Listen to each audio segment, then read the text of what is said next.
Dalam rangka memeriahkan Hari Bakti Pemasyarakatan yang ke-53 tahun 2017, jajaran kantor wilayah Kementerian Hukum dan HAM melaksanakan kegiatan apel bersama yang diikuti oleh seluruh pegawai Kemenkumham Sumatera Selatan pada Kamis 27 April 2017 di halaman Lembaga Permasyarakatan Anak kelas 1 Palembang.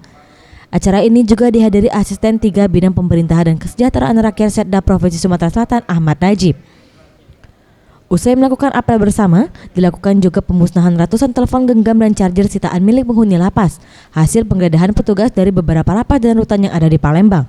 Pelaksanaan pemusnahan barang bukti hasil penggeledahan dari lapas kelas 1 Palembang, LPKA Palembang. Kakanwil Kemenkumham Sumsel Sudirman Damanhuri mengatakan, selain kegiatan pemusnahan yang dilakukan pada hari-hari penting Kemenkumham, hal ini juga sebagai bentuk upaya antisipasi gangguan keamanan yang sering terjadi di lapas atau rutan. Kita tiap momen, seperti halnya ada kesempatan ulang tahun kemasyarakatan atau Hari Bakti Pemasyarakatan beberapa bulan yang lalu, ya ini 3 bulan yang lalu hasilnya kita kumpulkan, kita musnahkan. Karena sebelumnya waktu Hari Dharma ulang tahun Kementerian Hukum dan HAM, ya kita juga lakukan itu.